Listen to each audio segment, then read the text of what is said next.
Assets में liabilities से काफी कम टाइम लगेगा, क्योंकि लाइबिलिटीज में मुझे शेयर कैपिटल से रिलेटेड काफी सारी बातें आपको बतानी पड़ी, कंपनी अकाउंट से रिलेटेड काफी सारी बातें बतानी पड़ी, रिजर्व्स एंड सरप्लस में और भी बहुत सारे नई टर्म्स वहां पे ज्यादा थी। फॉर्मेट एसेट्स का भी बिल्कुल अलग है, बट यहाँ पे नई टर्म्स कम है। Assets part 2, part 1 was equity and liabilities, part 2 assets, subdivided into two major heads, non-current assets and current assets, non-current assets and current assets broadly, ठीक है ना। अब नॉन करेंट एसेट्स में क्या क्या आता है ध्यान से देखना बेटा, फर्दर सब डिवाइडेड बिल्कुल अलग है ये भी, क्योंकि कंपनी अकाउंट्स है। Non current assets are classified into 5 major heads, तो नॉन करेंट एसेट्स में फर्दर 5 मेजर हेड्स आ रहे हैं, आइटम्स इनके भी अंदर आएंगे, तो ये भी फेस पे अपेयर करेंगे, ये मेजर हेड्स फेस पे अपेयर करेंगे। ओके, पहला PPE and intangible assets. PPE property, plant and equipment and intangible assets. पहले होता था टेंजिबल एसेट्स अलग, इंटेंजिबल एसेट्स अलग, अब उनको क्या नाम दे दिया उन्होंने, PPE, property plant and equipment. जो फिक्स्ड एसेट्स, टेंजिबल एसेट्स की कैटेगरी को नाम दे दिया पीपीई। इंटेंजिबल एसेट्स अलग। नॉन करेंट एसेट्स में 5 major heads, PPE and intangible assets, non current investments, deferred tax assets, again accounting treatment not in force, deferred tax assets, deferred tax liability, accounting treatment not in force, long term loans and advances or other non current assets। 5 categories हैं, 5 major heads हैं। अब इनको एक एक करके पढ़ेंगे। पहला PPE, property plant and equipment and intangible assets. PPE and intangible assets are those assets which are held by a company not for the purpose of sale but for the purpose to increase earnings। Non-current assets की definition बता रहे हैं, fixed assets की definition बता रहे हैं, not held for resale but for own use। क्या क्या आते हैं इसमें ध्यान से देखना। प्रॉपर्टी प्लांट एंड इक्विपमेंट, इसमें आइटम्स क्या हैं, सारे फिक्स्ड एसेट्स टेंजिबल, सारे fixed assets tangible, land, building, plant and machinery, furniture, fixtures, computers, vehicles, office equipment। तो बेसिकली ये सारे क्या हो गए, tangible assets, सारे के सारे tangible assets PPE में आ गए, property plant and equipment, specific name दे दिया उसको। intangible assets which do not have a physical existence, goodwill, patents, trademarks, copyrights, बताने की जरूरत तो नहीं है ना कुछ, ध्यान से देखना। प्रॉपर्टी प्लांट एंड इक्विपमेंट, पहले आ गए tangible assets by the name of property plant and equipment, फिर आ गए intangible assets, goodwill, copyrights, patents, trademarks, फिर आता है capital work in progress. Capital work इन, एक होता है वर्क इन प्रोग्रेस, उसको होता है semi finished goods, current assets में आएगा।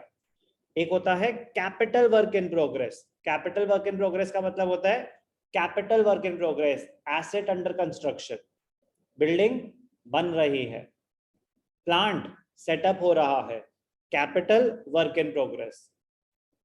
टेंजिबल एसेट्स अंडर कंस्ट्रक्शन है, intangible assets under development separate category होती है। तो 4 कैटेगरीज हो गई, सब कैटेगरीज, सब हेड्स।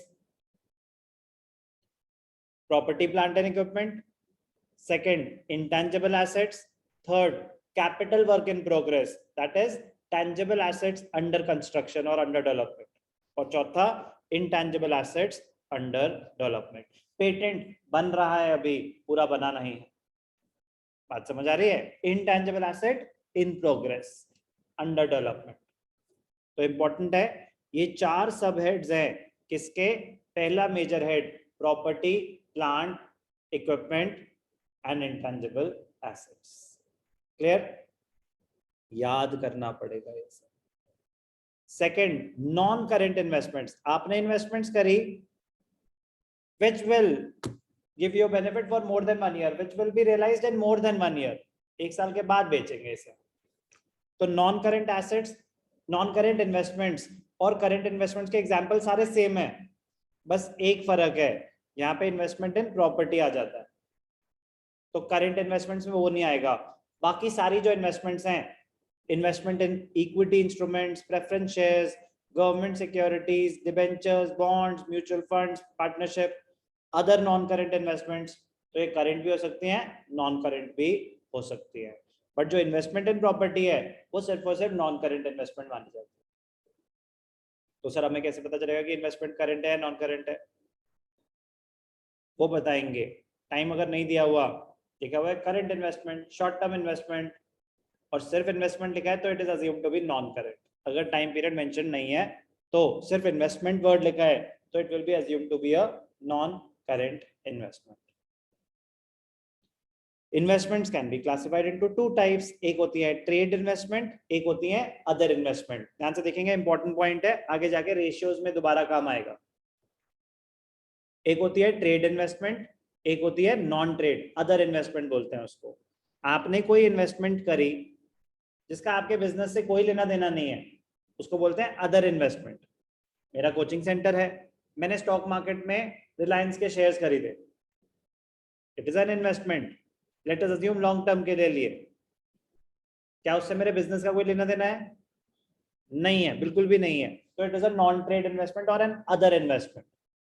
एक होती है ट्रेड इन्वेस्टमेंट, मैंने एक कोचिंग सेंटर में इन्वेस्ट करा जो अप टू 8th पढ़ाता है, 9th ऑनवर्ड्स हमारे यहाँ होता है, वो अप टू 8th पढ़ाते हैं, मैंने उसमें इन्वेस्ट करा, मैंने कहा फ्यूचर बिजनेस क्रिएट होगा वहां से, वहीं पे ही उनको थोड़े से आइडिया, स्ट्रैटेजीज जो भी है, क्या वो मेरे बिजनेस से रिलेटेड है? तो क्या वो इन्वेस्टमेंट मेरे बिजनेस में रेवेन्यू जनरेट करके दे सकती है? तो that is a trade investment. ऐसी कोई इन्वेस्टमेंट जो आपके बिजनेस में भी हेल्प करे, that is a trade investment. ऐसी कोई इन्वेस्टमेंट जिसका आपके बिजनेस से दूर दूर तक कोई लेना देना नहीं है, वो अदर इन्वेस्टमेंट्स होती हैं। ट्रेड हो या नॉन ट्रेड हो, सब नॉन करेंट होंगी अगर पीरियड गिवन नहीं है तो। अगर कोई तरीका ऐसा कुछ भी इंफॉर्मेशन ऐसी गिवन नहीं है कि वो करंट है, तो वो नॉन करंट मानी जाएंगी।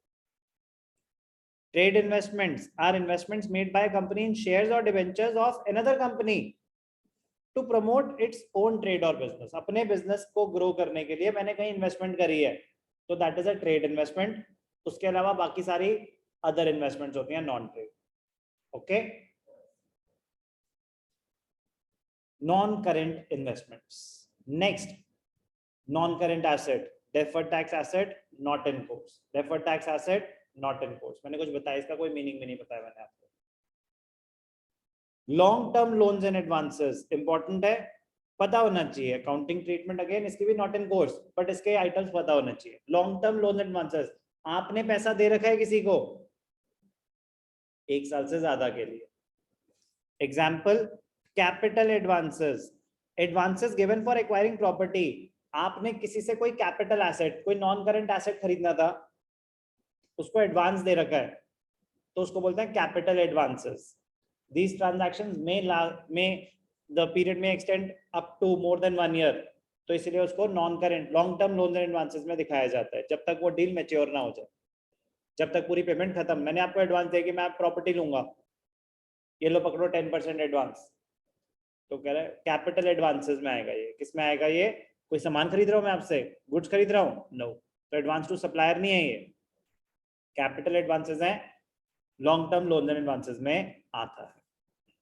अदर लोन्स एंड एडवांसेस, कह रहे और कोई आपने किसी को भी पैसे दे रखे हैं, स्पेसिफाइड है कि ये वापस नहीं लेंगे बिफोर 1 ईयर, तो कहा जाएगा long term loans and advances. कोई डाउट? तो capital advances and other loans and advances if the period is for more than 1 year. Other non current assets important है, अदर नॉन करेंट एसेट्स, तो आपको बस नाम पता होना चाहिए इसमें, other long term. Other non current assets, security deposits, आपने आपने कहीं पे सिक्योरिटी डिपॉजिट दे रखा है, बिजली डिपार्टमेंट को देते हैं हम सिक्योरिटी डिपॉजिट, कभी ओनर को, लैंडलॉर्ड को हम देते हैं सिक्योरिटी डिपॉजिट, तो ये सब तो तब रिफंडेबल होते हैं ना जब आप प्रॉपर्टी छोड़ रहे हो या कनेक्शन सरेंडर हो रहा हो, जो भी है, ये शॉर्ट टर्म में रिफंडेबल होते हैं? नहीं। तो आपने किसी को पैसे दे रखे हैं और वो पैसे 1 साल के अंदर अंदर वापस नहीं मिलने वाले, तो एसेट तो है बट नॉन करेंट एसेट है। और किस में आ जाएगा? क्या आपने किसी को लोन दिया है तो इसीलिए लोन एंड एडवांसेस में नहीं आ सकता, तो किस में आता है? Other non current assets. तो आपको याद, एग्जाम में क्या क्वेश्चन आएगा? Where will you show the following item? Security advances, security deposits. तो मेजर मतलब एक तो क्या non current assets, okay no, major head other non current assets, other non current assets, without. तो बेसिकली नॉन करेंट एसेट्स भी specify करना है और उसके अंडर क्या? नॉन करेंट एसेट्स में other non current assets, security deposits, long term trade receivables. अगर सिर्फ ट्रेड रिसीवेबल्स लिखा हो तो डेटर्स और बिल्स रिसीवेबल है, वो शॉर्ट टर्म है, करंट एसेट्स है, अभी आ जाएंगे।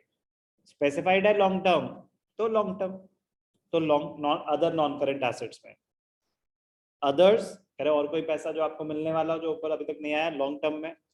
और insurance claim receivable, important point है, अज्यूम किया जाता है कि कह रहे इसमें टाइम लग सकता है, कुछ टाइम पीरियड गारंटीड नहीं होता कि कितने टाइम में आपका क्लेम अप्रूव हो जाएगा, तो उसको करंट एसेट्स में नहीं दिखाते। रिसीवेबल्स जो है इंश्योरेंस क्लेम रिसीवेबल कहाँ दिखाए जाते हैं? Other non current assets. कभी कभी पैसा अटक जाता है, टाइम लगता है निकलने में। ओके, कोई डाउट? कुछ भी हो सकता है, कभी कभी तो केस करना पड़ जाता है कि you are not satisfied with the amount they have offered, कुछ भी हो सकता है ना। तो उन्होंने बोला कि इसको करंट मतलब करंट एसेट क्यों हो सकता, क्या होगा? करंट मान लेते हैं, टाइम लग गया। करंट एसेट कंपनी कहती है करंट एसेट आप वो मान रहे हो कि जो आपके पास इमीडिएटली अवेलेबल है और शॉर्ट पीरियड में आ जाएगा, वो आप इमीडिएट लाइबिलिटीज पे ऑफ करने में यूज कर सकते हो, आप बिजनेस चलाने में यूज कर सकते हो। तो इनडायरेक्टली वो कह रहा है कि भाई इसको काउंट मत करना अपने बिजनेस डिसीजंस में, इसीलिए क्लासिफिकेशन अलग करती है। बात समझ आई? तो रेशियोज आप कैलकुलेट कर रहे हो ना, करंट रेशियो, ये रेशियो, तो ये जानना चाहते हो कि शॉर्ट टर्म लिक्विडिटी कैसी है, तो इनडायरेक्टली वो कह रहे हैं don't consider this amount for ascertaining your short term liquidity. Okay, तो क्या थे ये बेटा? Non current assets. Non current assets तो पहला property plant and equipment and intangible assets, दूसरा नॉन करेंट इन्वेस्टमेंट्स, तीसरा deferred tax assets not in course, चौथा लॉन्ग टर्म लोन एडवांसेस, बस आपको नाम पता होने चाहिए। Other non current assets important है, इंटरेस्टिंग आइटम है, बट फिर भी इसमें भी सिर्फ नाम ही पता होने चाहिए। क्या थे ये? Non current assets.